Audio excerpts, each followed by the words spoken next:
and inspiring that the place was packed with young people. And the peace movement over the last couple of decades has become a movement with older and older people. And we're not going to be very successful unless we draw the young people in. And so I just have the greatest admiration for the Jesuits throughout the United States who have promoted this in their schools and have really energized and inspired the young people in all of those schools to come here. And we have to build on it. That's my hope, is that we'll build on what you've been doing and draw these people into the whole large peace movement, because that's the way we're going to finally end not only the School of the Assassins, but end nuclear weapons and end war permanently for the world. More and more, as things are going on in the world, we can't do it by ourselves.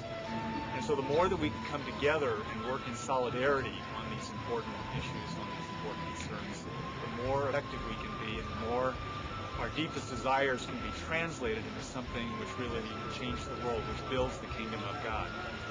So, in a way, the SOA, I think, what we do this weekend is kind of a little taste of what we could do, what we can do, if we say what's going on is important for us, important enough for us to band together. I think it's really important because the Ignatian family is so much a part of what's going on here that I want to be part of this.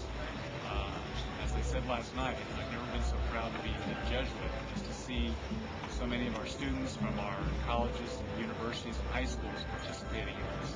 And to see a few Jesuits and companions there too. In honor of the 6 Jesuits that died in 1989, I come as a former Jesuit in their honor, in their memory, in the memory of the thousands of others that have been killed by the graduates of the School of the Americas.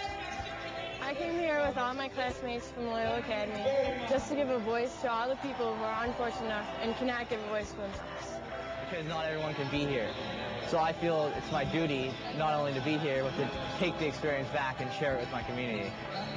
Seeing people at the gate, at the protest, and knowing and looking and seeing a hat from Boston College, one from Santa Clara, one from Marquette, seeing someone from Wheeling, just looking here and there and knowing that, then we go to the gate, part of that community, but they were kind of rooted in this faith that does justice that we find at the tent. The Ignatian family teaching really basically is summarized by the opportunity of taking the power of the 28 Jesuit universities and colleges and 58 high schools, all the various parishes throughout the United States, the various organs that have been created by the Jesuit Volunteer Corps, the Jesuit Refugee Service, taking all that power and bringing it to one place and allow it to flower in front of each other in an experience of sharing.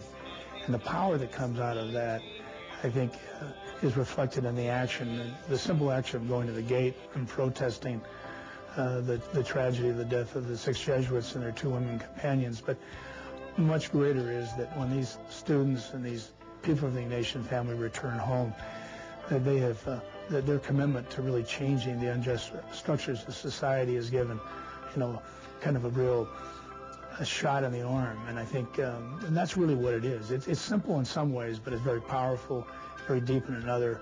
And I think that really captures what we do here, which is community, spirituality, commitment to faith, and ultimately to action to change society.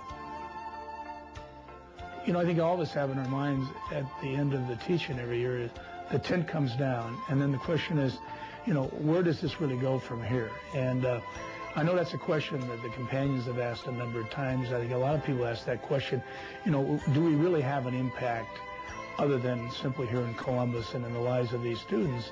And I think that's a legitimate question. Can this tent be expanded?